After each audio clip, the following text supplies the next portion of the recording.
Good morning, good afternoon, or good evening, wherever you are in the world. Welcome to this class on online sources for South African research. I'm glad that you could join me, and I hope that I will be able to provide some useful information for you.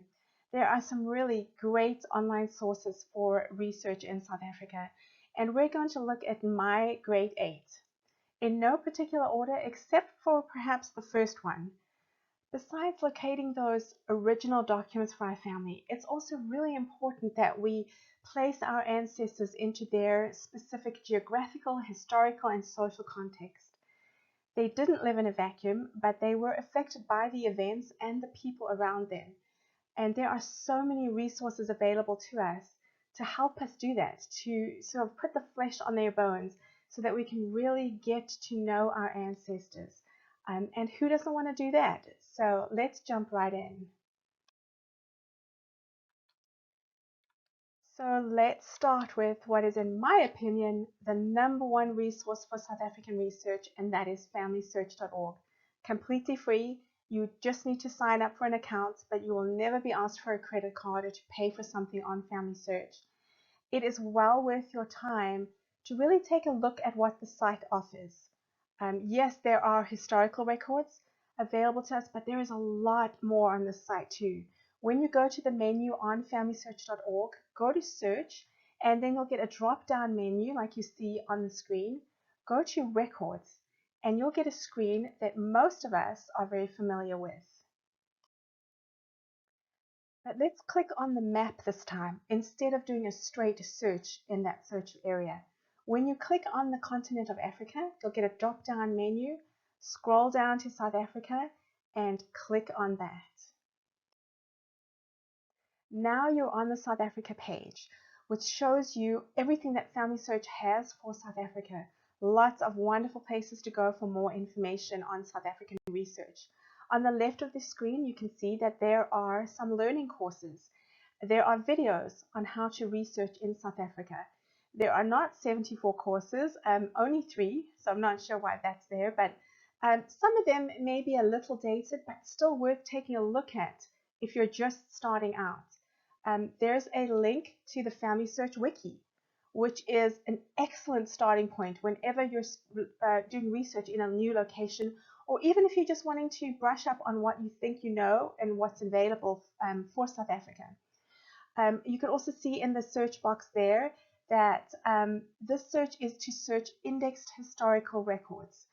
FamilySearch has, and I mentioned this in one of my other classes, sort of 2 broad sets of records, those that are indexed and those that are image only.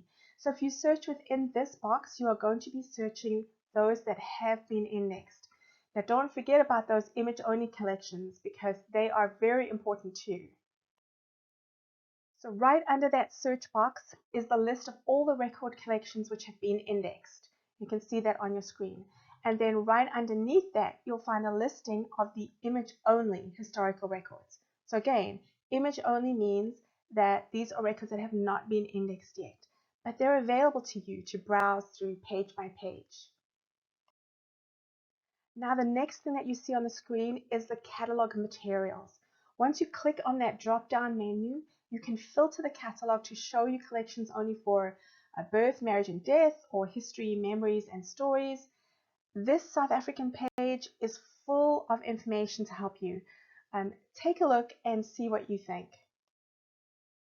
All right, we are moving on to number 2 on my list, and this is the South African National Archives database. NAIRS is the acronym for the National Automated Archival Information Retrieval System. Quite a mouthful, as I've mentioned in one of my earlier classes, so I just call it NAIRS. This is the older system. It's reached its server capacity now, so there is a new system called NARSA, and NARSA stands for the National Archives and Records Service of South Africa. It's still important to search both databases because I'm not quite sure that all of the information has been transferred over yet. So this National Archives online database is used to find documentation on your ancestors in any of the provincial archives, but it is only an index. It's a finding aid. It provides you with enough information to either go to familysearch.org and look for the image there, the original document there, or to send someone to the archives for you to hire somebody or to send a friend or family member so that they can locate the original documents themselves.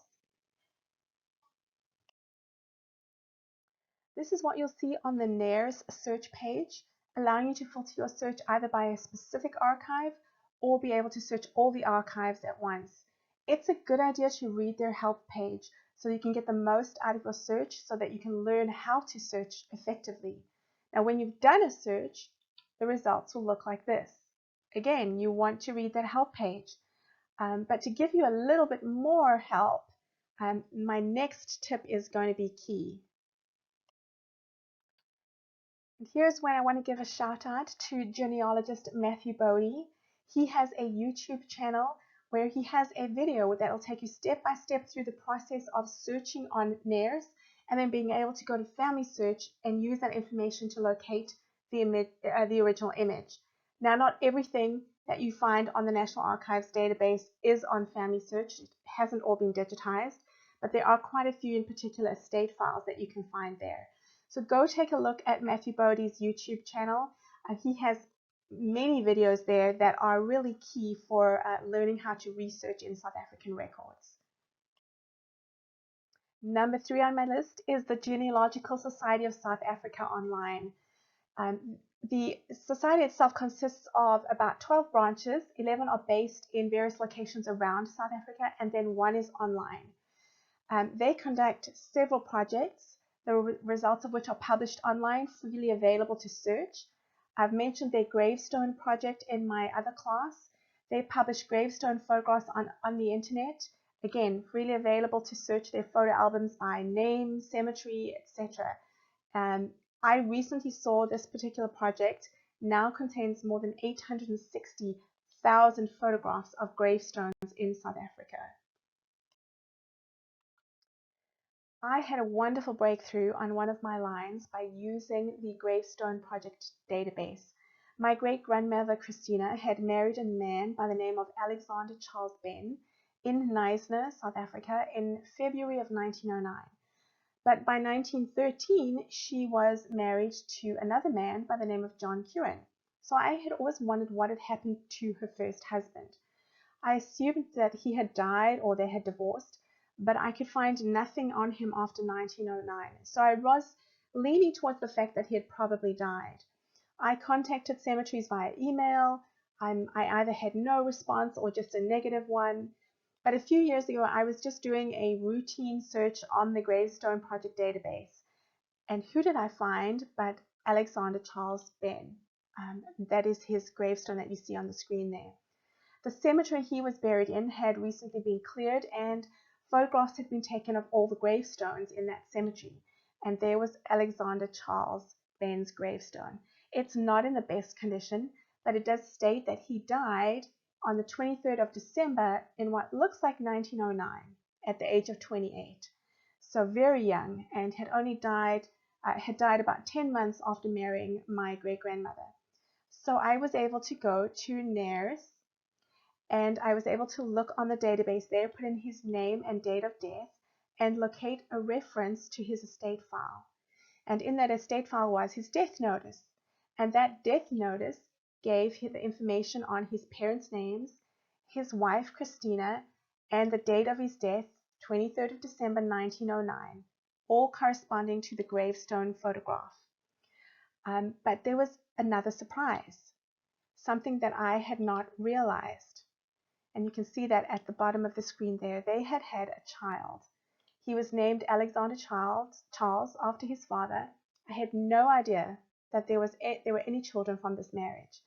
And so this was a wonderful breakthrough for me using the Gravestone Project and then being able to go to NAIRS and locate his death notice and learn about this missing child. One of the other projects at the Genealogical Society of South Africa is the Google Earth Cemetery Initiative, which maps all of the cemetery locations that they have, allowing you to search geographically for a cemetery. So that could be really important because you may not know exactly where an ancestor was buried, but you may have an idea of where they died. And so you'll be able to actually click on that area and look at the cemeteries around where he may have died and see what's available. You can see if it's been photographed. and if it's been published. Other projects that they are running, which are available online to search, are their collection of church photographs, a funeral program collection, and access to what they call family registers. Now, these family registers are compilations of research that members of a particular family have put together into a document. And if you're researching any of the progenitors or the very early settlers of South Africa, you may be able to make use of these family registers. Now, we have to be cautious because although some of them do contain source lists, some of them don't have any sources of where the information came from. On your screen, you can see a listing of all of the other available records to search on their site. So this is the site of the Genealogical Society of South Africa online. Very, very worthwhile. We're on to number 4 on the list, and this is stamouers.com. Stamouer is an Afrikaans word for a progenitor.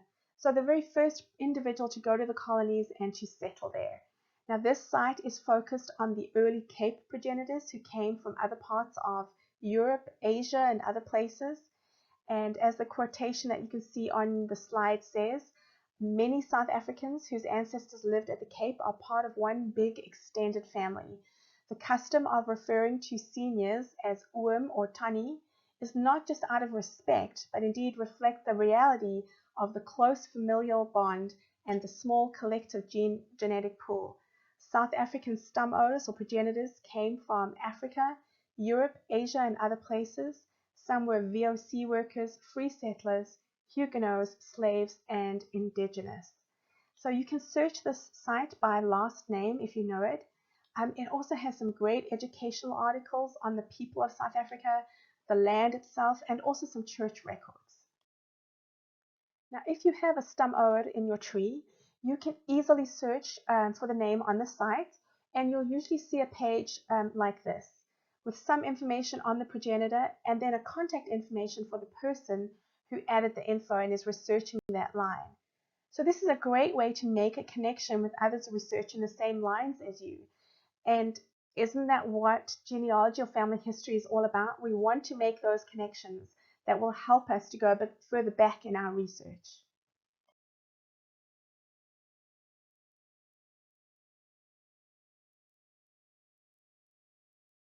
Moving along now to number 5, and these are our university and library collections. Somewhat unknown and a little less used than they should be because they have some wonderful information.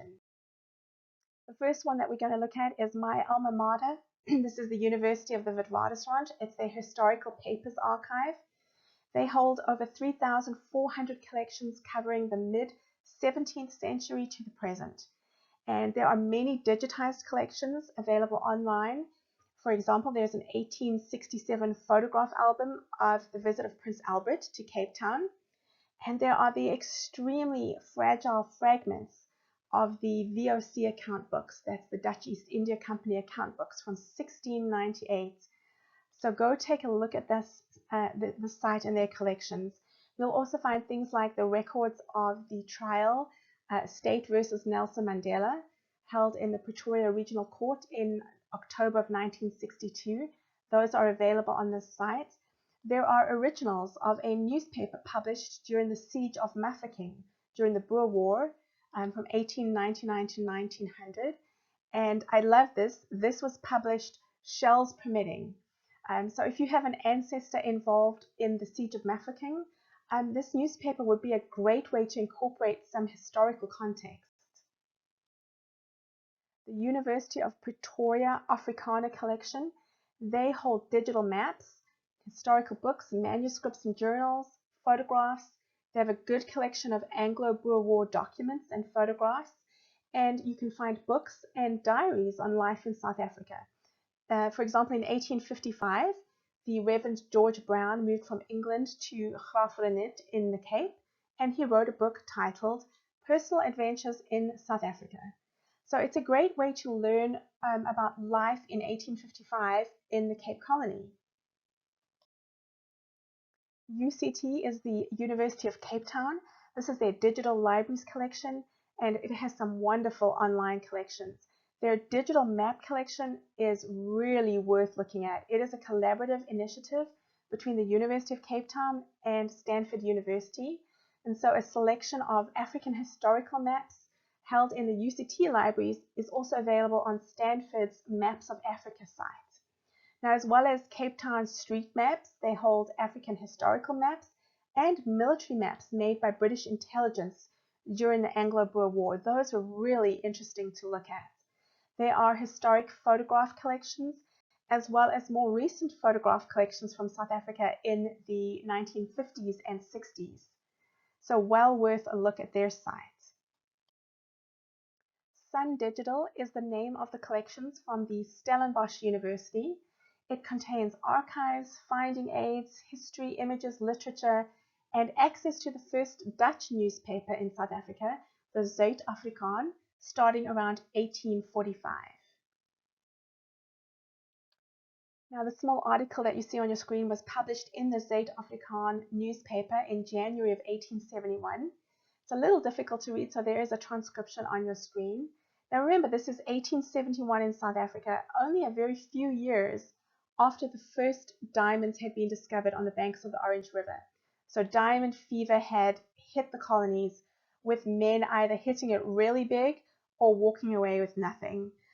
So this was titled The Diamond Fields, and it reads, a correspondent to the EP Herald, which was another newspaper, says that a man of the name of Fouchier, living in this division, passed through here on this day from the diamond fields at Du Toit's Pan, with diamonds to the tune of between 3,000 and 4,000 pounds sterling, the result of 11 days' labor with 2 black men and 1 white. What a lucky individual. I thought it was kind of an understated response to someone working for 11 days and ending up with between 3,000 and 4,000 pounds sterling, which would have been a huge amount in those days. Now, I had an ancestor who had sought his fortune in Du Toit's Pan, but he wasn't quite so fortunate. He left with pretty much nothing to show after months of labor. What I do know about Du Toit's Pan was it was not a very pleasant place to live and work. There is a book called The World's Story, and it describes Du Toit's Pan as the village being very melancholy to look at. Everything is made of corrugated iron, and the whole is very mean to the eye. There has been no rain for some months. The thermometer showed over 90 in the shade and over 150 in the sun. There is not a blade of grass in the place, and out of the dry, dusty grounds were dug in all directions pits and walls and roadways. Carts are hither and thither. So it gives you a great visual to imagine what life must have been like for these fortune hunters. And this is how we add flesh to the bones of our ancestors. It's how we get to understand a little of what their life was like, and especially the life of somebody that was fortune hunting, diamond mining.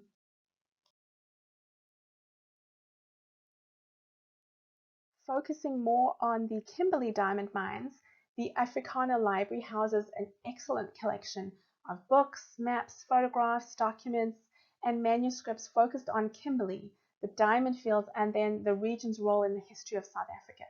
Although they don't have a digital collection, I did want to include them because they have been quick to answer my queries, and a few years ago I received pages of information on my great-grandfather who had left County Durham, England, to work in the diamond mines of Kimberley for De Beers Consolidated. And he had been there from 1893 to 1910, and I reached out to the Afrikaner Library in Kimberley, and they were really wonderful in their response. All right, we are moving along to number 6 on my list, and this is digital books. I am a big believer, as you may have noticed, in placing our ancestor in context. So I want to look at the geographical context, the historical context, cultural and social. As we mentioned earlier, they didn't live in a vacuum. Events around them, it affected their families. So things like books, articles, academic journals, diaries, and newspapers are all a great resource for fleshing out those bones. Family Search has a digital book collection. Just searching with the word South Africa brings up something like 84,000 results. You can also look at places like Internet Archive, HathiTrust, and Google Books. They all have hundreds of freely available historical books on South Africa. Even searching the Library of Congress here in the US results in collections of maps, photographs, and manuscripts. And in your handout, I've included a lot of the URLs to particular South African books. And number 7, going along with books, are directories and immigrant guides. These are probably one of my favorite sources to add context, especially immigrant guides. Settlers to South Africa may have received their information on the country and what to expect from various immigrant guides.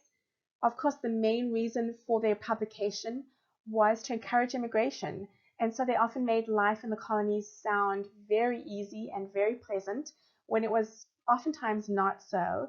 Even getting to the colonies was made to sound extremely wonderful.